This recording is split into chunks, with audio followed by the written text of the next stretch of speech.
যিসকল মানুহক কৰায়ত্ব কৰিছে বা ধৰিছে সেই গোটেইবিলাক অভিযুক্ত নহয়।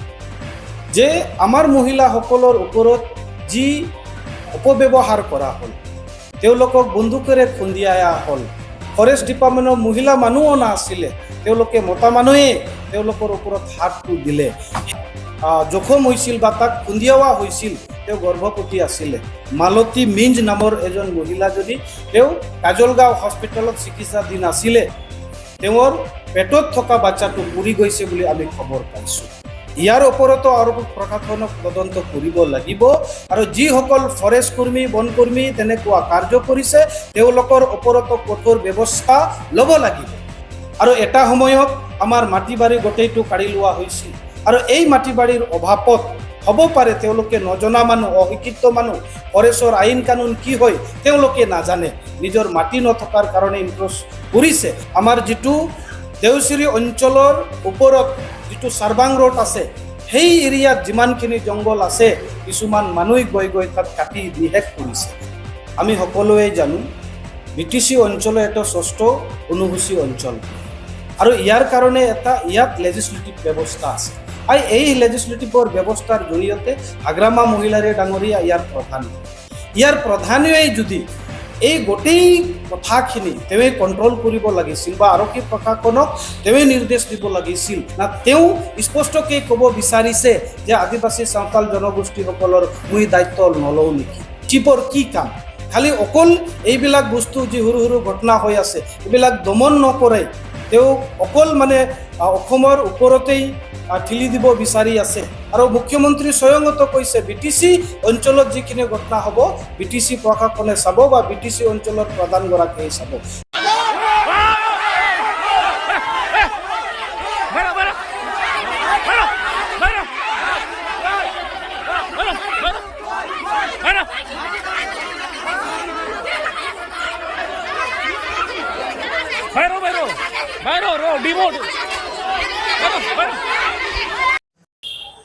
নাই, নিশ্চয় কি তাত তদন্ত কৰিবলগীয়া আছে, সেইটো আৰক্ষী প্ৰশাসনে তাত তদন্ত কৰিব, কিন্তু আমি ভাবোঁ যিসকল মানুহক কৰায়ত্ব কৰিছে বা ধৰিছে সেই গোটেইবিলাক অভিযুক্ত নহয়। কিয়নো উক্ত দিনা যি ঘটনা হৈছিল তাৰ আগদিনাও তাৰ পিছদিনাও কিছুমান মানুহ মানে সাংবিধানিকভাৱে গণতান্ত্ৰিকভাৱে প্ৰটেষ্ট কৰিবলৈ আহিছিল, কিন্তু কিছুমান মানুহ ক্ষোভত আহি তেওঁলোকে নিজাববীয়াকৈ কামটো কৰিলে। আৰু এতিয়া যি আমি দেখিবলৈ পাইছোঁ তাত যে আমাৰ মহিলাসকলৰ ওপৰত যি অপব্যৱহাৰ কৰা হ'ল, তেওঁলোকক বন্দুকেৰে খুন্দিয়ায়া হ'ল, ফৰেষ্ট ডিপাৰ্টমেণ্টৰ মহিলা মানুহো নাছিলে, তেওঁলোকে মতা মানুহে তেওঁলোকৰ ওপৰত হাতটো দিলে, সেই ন্যায়টো কিন্তু ক'বাত নহয় ক'বাত এতিয়াও ফালৰি কাটি আছে যেন আমি অনুভৱ কৰিছোঁ।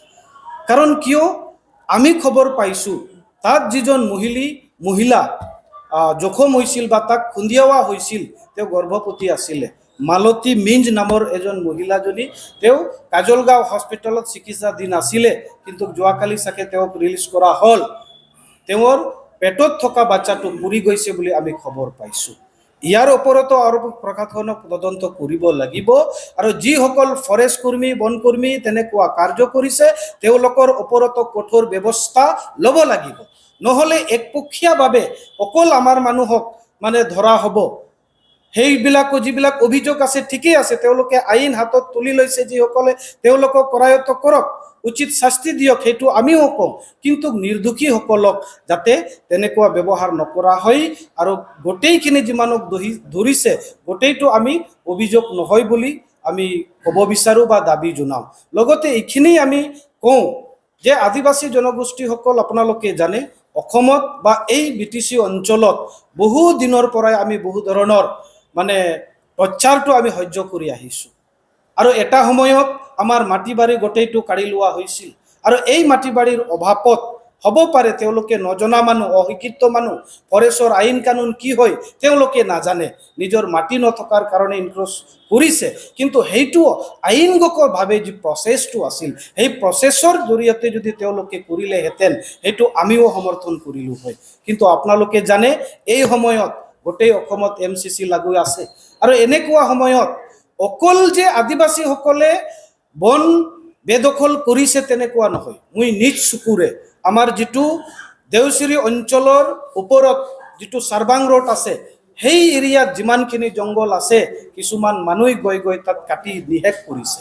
মই যদি মিছা কৈছোঁ, আপোনালোকেও সাংবাদিক হয়, আপোনালোকে নিশ্চয় ফিল্ডত গৈ চাব পাৰে। তাতেই জল জল পটকে প্ৰমাণ হ'ব কোনে কিমান দখল কৰিছে, বন ধ্বংস কৰিছে, এইবিলাক গোটেইখিনি স্পষ্ট হৈ যাব। নিৰ্বাচনৰ পূৰ্বে কিন্তু মুখ্যমন্ত্ৰীয়ে কৈছিল যে বিটিচিত যদি কিবা ঘটে সেইখিনি গোটেইখিনি বস্তু ব্ৰিটিছৰ সহকাৰে যাব। কিন্তু বৰ্তমান দেখা গৈছে হাগ্ৰামা মহিলাই কিন্তু সেইদিনাখন মানে সংবাদ মাধ্যমৰ লগত চৰ্চা কৰিছে যে বিটিচিৰ ঘটনা আমি নাচাওঁ, এইটো ষ্টেটাছ হ'ব, মানে ৰাজ্য চৰকাৰে যাব। এই ক্ষেত্ৰত কি হ'ব? এইটোৱেই চিন্তাৰ বিষয়।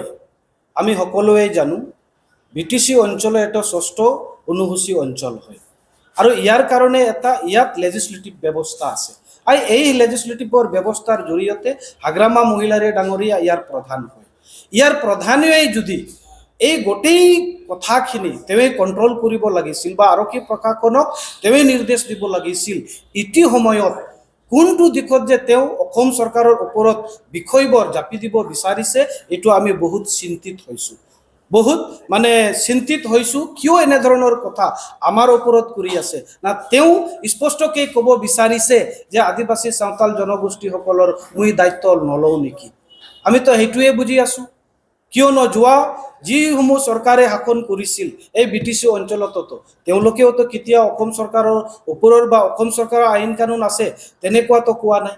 যদিও ইয়াত যদি লেজিসলেটিভ বা একো আইন কানুনৰ ব্যৱস্থাই নাই, তেতিয়াহ'লে চিফ কি কাৰণ, চিফৰ কি কাম? খালি অকল এইবিলাক বস্তু যি সৰু সৰু ঘটনা হৈ আছে এইবিলাক দমন নকৰে, তেওঁ অকল মানে অসমৰ ওপৰতেই ঠেলি দিব বিচাৰি আছে। আৰু মুখ্যমন্ত্ৰী স্বয়ংতো কৈছে বিটিচি অঞ্চলত যিখিনি ঘটনা হ'ব বিটিচি প্ৰশাসনে চাব বা বিটিচি অঞ্চলৰ প্ৰধানগৰাকীয়ে চাব।